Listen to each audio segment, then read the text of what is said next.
Andy, thank you. And I'm Brittany Absher, and I'm actually one of the co-hosts of the Plantarion podcast. So I'm going to move through these questions kind of quickly for you, Jane, so that we do have time to get to everybody's questions after this as well. But if you're not sure who Jane is, you might have seen her on CNN, HLN. She used to host a show on those outlets. She's been part of the media for decades now. So you left that position, I think, about 6 years ago, and really launched yourself into the vegan space and created Jane Unchanged, which is phenomenal. So how did you have this idea for Jane Unchanged? How did that come about?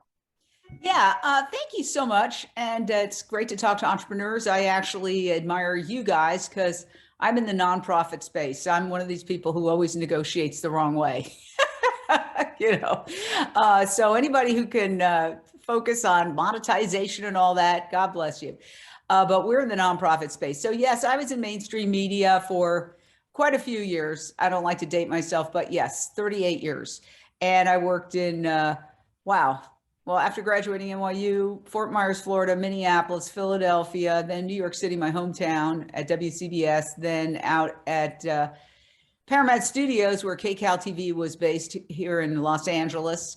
And then I went to syndicated TV, worked at a show called Celebrity Justice. And then I started covering celebrity trials. My heyday was covering the Michael Jackson trial, which was quite an event. And then after that, I was at the time a daily reporter for Nancy Grace, her show on CNN Headline News. And the show ended. I was sitting in my coffee room, my table, and having a cup of coffee one morning, and they called and they said, "How would you like your own show?" Apparently Glenn Beck had stormed off the set in a huff and they wanted to replace him quickly. So I said, yes. So I literally, first thing I did was I raced to the vet to get my dog certified to fly, because they said, do the show from LA today, fly to New York tomorrow. And I figured I'd be there a couple of months. My mom lived on 57th and 7th, which at the time was 2 blocks from CNN. So I said, great, I'll just take my dogs, go to my mom's house, and where I grew up, across the street from Carnegie Hall. But the show ended up lasting 6 years, so I had a very good run. Now, when you're a reporter, you're not allowed, or a news host, you're not allowed to go to protests and participate in them as a protester. There are some notable exceptions, and it did become an issue during the Black Lives Matter protests, where people who were actual journalists said they wanted to participate, and there was a discussion about that. But for my career in mainstream media, I always thought of it as a fireable offense if you were going and participating in a protest. And so I started going to animal rights protests. And the first thing I noticed was all these people in the shivering cold, particularly one night in Brooklyn in front of the Staples Center, 200 people protesting against the Ringling Brothers Barnum and Bailey Circus, 9-degree weather. And all these people were just rushing in to stay out of the cold. Nobody was documenting it. So I went, aha, this is my niche. I can find a niche here, videotaping these protests on my GoPro camera, which was shaking. And because I left on very good terms, they gave me all my social media. And I had done an animal segment once a week, highlighting atrocities against animals. And we won 2 Genesis Awards from the Humane Society for that coverage that we did. So I said, well, I'll use my social media and I'll continue with my little Friday show, except I'll do it Monday through Friday on social media. So that's how it started.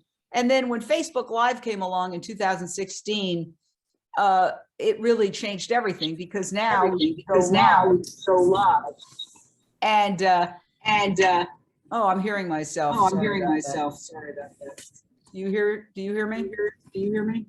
Yeah, there's an echo there. Yeah, there's an echo there. All right. So it seems like it's gone. So can you still hear me? Yep, we're good now. Yeah, great. Okay, no worries. So once Facebook Live came along in 2016, everything changed, because you didn't have to edit. I had been staying up till 3 in the morning editing these stories. You could go live. And not only that, but we could have a whole bunch of people go live, because what's happening with animal rights is a global movement. So all of a sudden we went from just me to 70 people around the world going live. I think it was 2017, we had 17 million views on our Facebook page. And it was going gangbusters. But, you know, I think the key to social media is, and any media, is pivot, pivot, pivot. Somebody said to me once, there's no mistakes. Don't regard it as a mistake. You just have to keep pivoting. Every time you go on social media, it's a little bit different, right? Yeah. So that's what they're doing. They're not saying, oh, it's a mistake, it's a mistake. They're just pivoting back and forth to adjust to an ever-changing environment. So we started looking at other options, and we decided, since we did a daily vegan cooking show, and we still do, Lunch Break Live, which people did all over their homes, and they still do, absolutely fantastic. We had Charity Morgan, we had all sorts of celebrities doing this vegan cooking show, and we still do.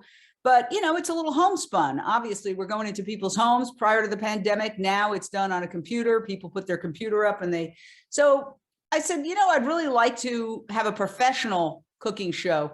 I had gone into the Food Network about 25 years ago and pitched a vegan cooking show, and I was laughed out of the office, and it left me with a determination to want to have a vegan cooking show on TV. So I'm working with this great producer, Eamon McChrystal of Inspired. He's an Emmy-winning producer. He had done work with the BBC. He's very sharp. And we put together a whole studio cooking show. We had celebrities. We did 20 episodes. Once the pandemic started, we pivoted again, and we decided to focus on Maggie Baird, Billie Eilish's mother, who has Support and Feed, which she created during the pandemic and still exists, where she gets donations, gives them to vegan restaurants. So that keeps the vegan restaurants open. And then the vegan restaurants make food to give to people who are struggling and who are experiencing food insecurity. So it's a win-win-win. Maggie Baird is brilliant. And her daughter, Billie Eilish, even did a cameo appearance on our show. So not bad for just starting a cooking show to have the most famous person on the planet do a cameo appearance. So we also had Miyoko Shinner. We had tons of people. Babette Davis of Stuff I Eat in Inglewood, who became like the star of the show. She is ripped. And you would not believe that she is 70 years old. If you look at her, she looks like a teenager. And this show went on Amazon Prime, and Amazon had to pick one thumbnail for the entire series, and they picked her because she is just like dynamic. Mm-hmm. And just an incredible physique. The woman did a 7-minute plank, and a 40-year-old collapsed, and she kept going and did a whole 7-minute plank. So this was really fun. It was great. It was so successful. It went all over the world. It's still up on Amazon Prime. I think, you know, we had hundreds of thousands of views. It was in the United States, United Kingdom, Canada, Australia, so the English-speaking world. Well, then one day I woke up, and after this incredible, just great success, and we were nominated for 8 Taste Awards, which are like the Oscars of food. We won 2 Taste Awards for our first time out. Not bad. We were up against major celebrities. And I noticed, oh, they're starting to charge 99 cents an episode. Well, the views went way down. People do not want to pay for content. There's too much free content out there. They want free content. So my belief is a negative always has a positive if you look hard enough. I think that's one of the things that I've noticed from far more successful people than myself in business, that they don't get into a victim mode. Something happens and they look at it from a different perspective to find the positive. So I was talking to Eamon, and he said, well, we can make your own streaming channel if you want. I said, okay, let's do it. Sorry about my bad brogue. But anyway, I said, let's do it. So we created our own streaming network. And, you know, I have him to thank for some of the technology that he figured out. He didn't create the technology, but he figured out how to do it, how to put it together. Now, this is essentially the same technology that the cable networks are spending literally billions of dollars on. The MSNBC streaming network, I think they said $2 billion this year and $5 billion in a couple of years. Huh? We did it in under $30,000. And now our challenge is content and discoverability. So we're getting content like crazy. Those of you who are vegan, who happen to have content, whether it's a documentary, a cooking show, a talk show, a music video, we've gotten all these music videos. One of my favorites is the song, I Don't Want to Go to Your Barbecue. It's very funny. But people are sending us rap videos. I mean, it's amazing. Our biggest problem is just uploading them all and getting them all in there and getting the proper titles and putting them in the proper categories and then reordering the categories. So we're doing a lot of work.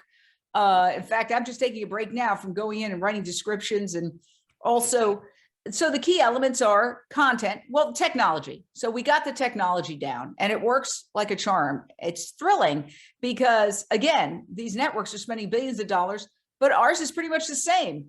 And so once you download it, you can download it on your phone right now. Anybody who has a phone, you can just go to your app store, even while we're talking, and just put it on Unchained TV, UNCHAINED. You can download it on your phone, completely free. And if you have an Apple TV device, a Roku device, one of those little gizmos, where is it around here? One of those little clickers, Apple TV device, Amazon Fire Stick, a Roku device, you can just type it in there, go into the streaming channels, and it'll pop right up. If you have a newer LG or smart TV, you can also put it right in there and it'll pop right up. And the great thing is, once it's up there, it's up. Just mine is right next to HBO Max when I turn on my TV. I'm like, yeah. So we have a global audience already. Just looking at the latest metrics, we were being viewed in Turkey, Mexico, Egypt, and Serbia, along with the United States. Mm-hmm. So very exciting. And you can also watch it on your laptop via unchainedtv.com, because we're also doing a whole news operation online as well. Awesome. So if someone here is watching and they have some content they think you'd be interested in, how can they send that to you? We're creating actually this week a page where people can actually fill out the application. There is a release. The release simply says you own the content, you're responsible for it. We're just streaming it and promoting it. You can stream it anywhere else you want, and you can have us take it down anytime you want. And it's a really simple contract. We tried to make it simple language so people could understand it. In other words, not one of those crazy contracts that's like mind-blowing. So we have that. We have a basic instruction sheet, but you can just reach me at Jane@unchainedtv.com, Jane@unchainedtv.com. And I will answer you right away. And we do need to have content that's of a certain level professionally. We can't just put Zooms up or Facebook Lives up. This is more content that you might see if you clicked on a television. So keep that in mind. All right. Thank you, Jane. And so let's talk about this. I was watching some of your past interviews, and this was more pertaining, I think, to what you did with New Day, New Chef. You said in this interview, if they don't buy it, give it to them. Don't wait for approval. So we have so many entrepreneurs in the vegan space listening to this right now. Talk about how that relates to vegan businesses. If somebody has a product or they have this idea and they get rejected at first, give them advice in that realm. Yeah, well, one of the reasons I started this, aside from the fact that Facebook is changing and becoming more pay for play, and it's not like it was when it first came out, you could do a video and 10,000 people would see it. Now, I mean, unless it's something really off the charts, viral, crazy, you're going to have to pay some money to have it boosted. So that's one factor. And the other factor is that a lot of people are creating content saying, yeah, and I'd like to see this go on Netflix and Amazon Prime, and great. I want you to have it on Netflix and Amazon Prime or Amazon Prime, or public television. All of our New Day, New Chefs also run on public television stations around the country. But a lot of times that doesn't happen, even though it's great, even though it's a great documentary. I've seen incredible documentaries that for whatever reason don't get accepted. And the entire thing that I started the nonprofit was to do an end run around the mainstream media blackout on animal rights. I was in media for more days than I care to admit. And there is a blackout. And the reason is advertisers, meat, dairy, pharmaceuticals. You don't have to be a brain surgeon. You don't have to somebody come knock on your desk and say, don't cover this. All you have to do, look at the advertisers, they're paying the lights to keep the lights on, So what are the advertisers? Fast food, pharmaceuticals, with an occasional car insurance commercial thrown in. So I just am really sick of that. We are barreling toward a climate apocalypse, and it's insanity that this isn't being discussed. So let's take the power. Let's stop asking for permission. Back to when I first started the nonprofit, a lot of times I would go to these protests and people would say, oh yeah, the media was going to come, but there was a breaking news story. And I was like, oh God, that's what we say when we don't want to cover something. There's always a breaking news story. It's always cocktail hour somewhere, we have to start thinking strategically and finding a way around this wall. And so everything I do is about taking the power back and finding a way around the wall and getting to the finish line of getting eyeballs on this content that are not just other vegans. I'm sure you've all had the experience of going to some film festival about a vegan film, and you look around, it's like, oh, I know everybody here and they're all vegan. So but some of these films that are being put out are brilliant, and people need to see them. So this is our way. Now, how are we able to do it for so little when others are spending billions? Because we're not producing the content ourselves. You know how much it costs to produce a show like a House of Cards or a Succession or one of these? A lot of money. So what we're getting is all this incredible content that other people have produced because they're passionate about the subject and putting that on. So it's priceless, really. Just the other day, I just finished uploading Chef AJ. She's a great chef, and she and her husband just out of their own pocket did a 13-episode cooking series, and they interviewed a lot of top vegan doctors. And she said, it went up for like just a short period of time somewhere, but it never really got seen anywhere. Can I put it? Yes, absolutely. It's already up. And it's well shot. It's good audio, good. I mean, it's fantastic. So there's a lot of stuff like that.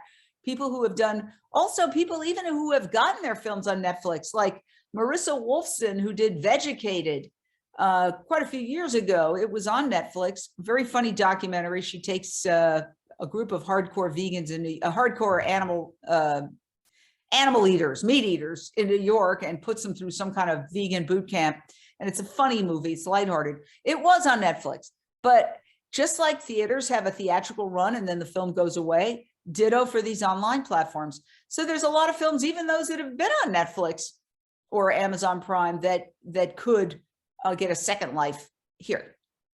All right. I was in TV news for 10 years, so I know that breaking news excuse all too well. But I know we're like really close to being low on time, and I want to be able to get to Q&A. So just tell us what's next for Jane Unchained, if you can. How do you plan to keep growing? Well, I honestly did spend a couple of toss and turn evenings, nights wondering, is this going to work? Is this going to work? And I think the one thing I've learned over the years, and I wasn't always this way, is don't worry about it.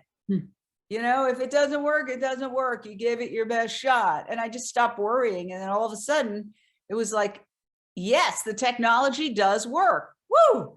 Then I, worried a little bit more. Well, is anybody going to give videos? Is anybody going to watch? And then all of a sudden we've already got about 500 videos that have poured in, with more on the way. And I was like, okay. Then we just started advertising because we have a very small budget. We're a nonprofit. I do not take a salary. We have a very tiny crew. We have no overhead. We're not sending calendars out or any of that garbage. But we do need to advertise. And so we're advertising very specifically to people who have those devices already. At least 150 million people have those devices between Amazon Fire Stick, Roku, and Apple TV. And their number one search term is free. They want free content. So we're offering our content free. So all of a sudden we started seeing, as soon as the ads started, the downloads are up, the views are up. And again, the countries that they're watching from are all over the world. So I know it can work, and I know we're just getting started. I want to build the audience, and I want to have appointment television. In other words, the key, most of these networks have been made by one show. Oh, I have to watch House of Cards. Everybody's talking about it. Okay, I better get that subscription. So we want that one show, even though we don't have a subscription, we're not charging. We want that show that everybody on this Zoom and everywhere else says, I got to see what happens this week, right? That's how you get them, the hook. So we are going to try to come up with some original programming. We have some ideas. Of course, we don't have a ginormous budget like some of these others. We've thought of everything from a zombie movie to I don't know what, but something exciting is going to happen. And right around Valentine's Day, we have a very exciting, our first original content that we're creating just for Unchained TV is coming out. And you'll have to come and watch. It's a tad risque. That's all I'll say about it. What people will do to save animals. Love it. That's the best hook ever. All right, Jane, thank you so much again for coming on. We really appreciate your time.